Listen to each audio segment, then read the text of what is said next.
Thank you for joining me. This is Fly My Mavic with some really good news. On the 31st of December, DJI promised to release the SDK for the Mini 2, and they did. And yesterday, by the 1st of the year, Litchi have managed to integrate the Mini 2 into their app, which is really good news. And look, it's here, Litchi, working with the Mini 2. Now, please be aware, this is in beta testing, okay? Very important to understand. Beta testing is an app that's not yet complete and ready for general release, okay? It's beta, so people like me who are flying this, we are guinea pigs for the app, and we accept the responsibilities that come with it.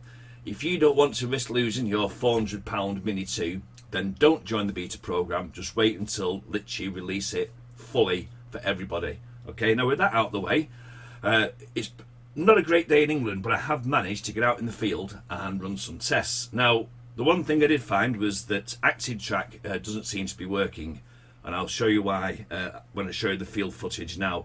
But it's really good news. I really am happy that Litchi have finally managed to support the Mini 2, because there's been so much that Litchi offers that I've missed since getting the Mini 2 sort of 7 or 8 months ago now. So let's go out in the field and we'll have a look at the footage. Okay, out in the field with Litchi. First thing I need to do is turn on auto record. I just tried doing this before the rain came down. Forgot to turn on auto record. Make sure you have your units set to imperial metric or metric meters per second, and the other settings you want to have applied. Okay, so the quad is on the ground. First thing I want to test is Waypoints. I planned a quick brief mission, so I'm going to load that. And as you can see, that's the run that I'm expecting it to take. Fingers crossed it works. So hit the go button, which is that play button there. It tells me mission time 2 minutes, distance 2,791 feet, and I'm going to click go. Recording started. As you can see, it started to record automatically, which is really good. Now, this is just a basic test of Litchi Waypoints. If you're not familiar with them, I'll point you towards a video I've done previously on using the Waypoints. Okay, so it's flying out to its first waypoint. Just unzoom the map a little bit. Okay, and off it's going to go. There we are, it's flying. Now set it to turn around and face me as it flies around, so it's going to rotate itself. Let's just have a look at the video. There we go, it's rotating as it reaches the next waypoint. Really glad that the Mini 2 is now supported. I do a lot of waypoint flying, and obviously I've had to stop since I got the Mini 2. It's going to make it a lot better when I go out flying, now having the ability to use waypoints rather than just manually flying. I prefer waypoints because you can just set the route and then just fly it. And of course, if you're familiar with the mission hub, you can plan a route in great detail. You just need to rock up to where you are, start the quad up, launch the mission, and then just stand and wait while it flies. So as you can see now, it's just past waypoint 3. And it's coming around. Yes, there's some strong wind today, so I'm going to be very hesitant with how much to do testing wise. There we go, just approaching waypoint 4, and it's turning around again. I have missed waypoints. As I said, when I had the Mavic Pro, I did a lot of waypoint flying. I did a lot of missions with it. I used to spend hours just creating the perfect mission, then testing it in Google Earth. Okay, it's coming back towards me now. I can see it coming towards me. Well, Litchi tell me that if you change from normal to sport, you can take control of it and stop the mission. Don't need to, I can just wait till it finishes. There you go, all done and sorted. So that's waypoint tested. Okay, follow mode. Let's just bring the quad down and face it towards me. Need to keep clear of these trees.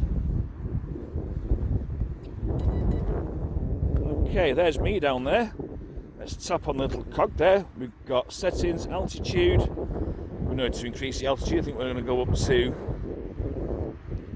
clear those trees. So let's go to about 90 feet. Should clear those trees.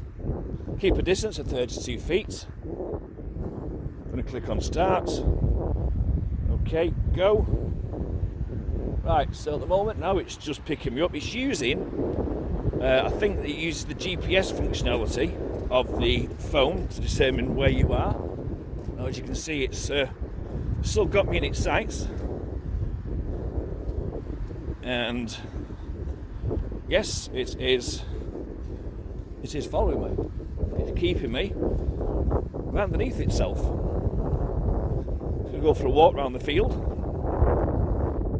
That's me walking there. It's keeping me nicely right in the middle of the frame. Let's see if I can fool it and go to the right. See how it copes with that. Nope, no problems whatsoever. It is still following me around. Keeping me nicely in the middle of the frame, which is good. Going to just walk to this top corner and then I'll walk back. All the time it's keeping me in track. Nice. Again, I don't use this mode too often. I don't really have a need for it, but it seems to be doing the job all right. There we go, come to a stop. Give you a wave. Although you can't see me. I'm going to walk back now. As you can see, there are trees to my left, so I can't come down too low.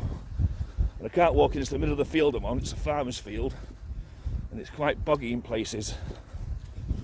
Actually, we'll give it a try. Let's just walk over.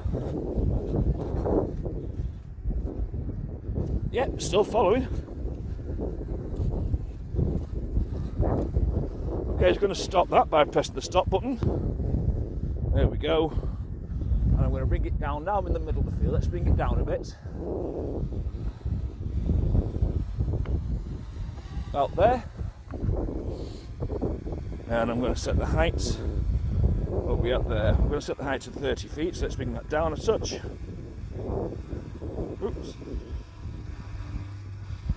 Let's put it up there. Keep a distance of 32 feet. Going to click start. Click go. Okay, so it's going, so let's start walking.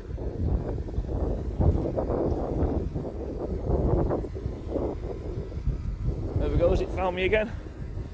There we go, it's found me again. Let's walk towards it. Okay, I'm at the bottom of the screen now, but it's still following.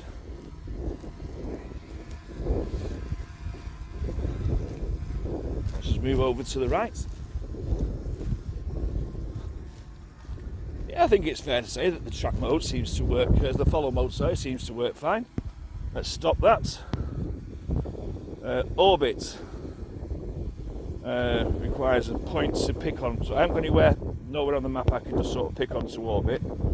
So let's go to focus, again that's the same thing. I'll take you through those back in the studio in a moment.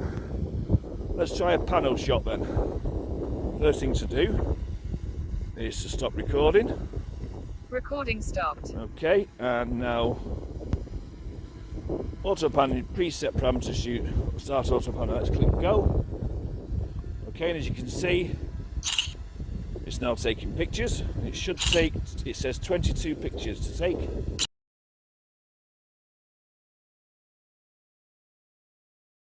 That's it, last picture taken.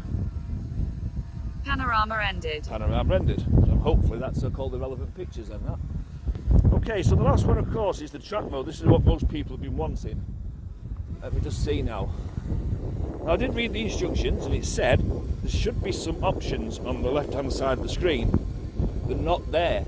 So I'm going to guess at this time Action Track isn't available for the Mini 2, which is a real shame. Because if Action Track was available, then that'd be even better. But don't forget, this is the first day that I'm doing this of the beta being released. So at the moment inside, the fact that you can still have waypoint, follow, orbit, focus and pano, I can forgive the fact that track doesn't quite work at the moment in time. All you get the options for are just track settings, but there's no start, there's no way to get it going. So I think it's okay for now, I can live with that. So let's head back to the studio and we'll have a chat a bit more about it. See if I can follow myself back to the van. track, let's go to follow. And oh, what that means, I'll have to look up that little symbol. Let's click on start and go. Should rise up and follow me back.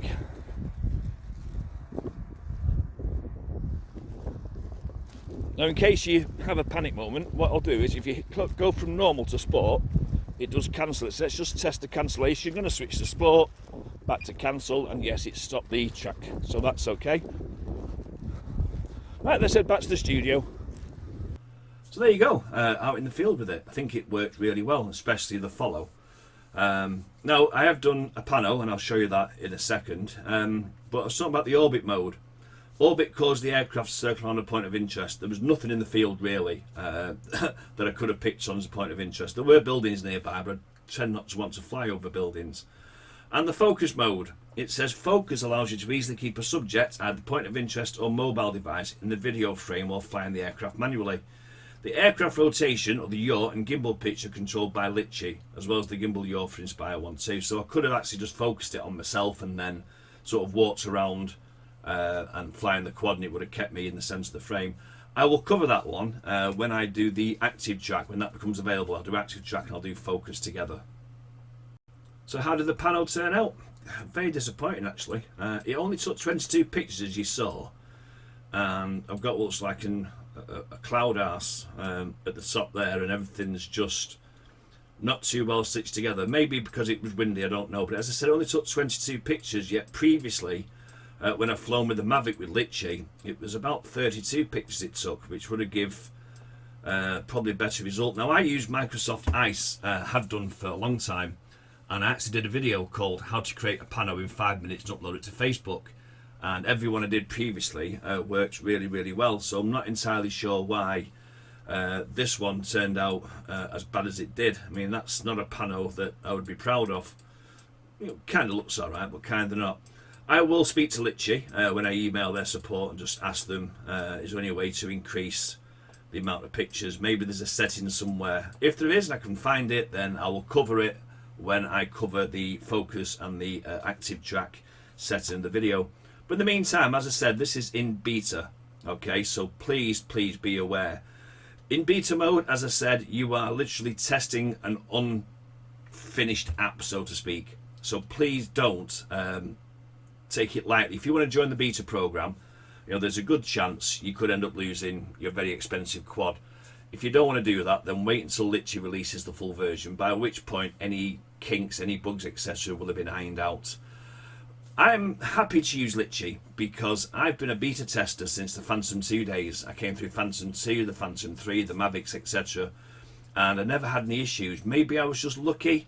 Maybe there are people beta testing who have had issues, but I don't want to say to you, you know, start using the app now and then at some point something goes wrong and you come back and you go, well, you said it was all right to use. I'm not saying it's all right to use. I am saying it's in beta, so please take that as a warning and do as you will do. Anyways, like I said, I'll be back once the active track function becomes available, if it becomes available, and also I will cover focus as well and hopefully get the pano sorted out. Maybe that's just what it is. Maybe it will upload fine to another website, maybe, I don't know. Again, I will speak to Litchi and ask them. Otherwise, that's it for me. Thank you very much for watching. Take care, and I'll see you again soon.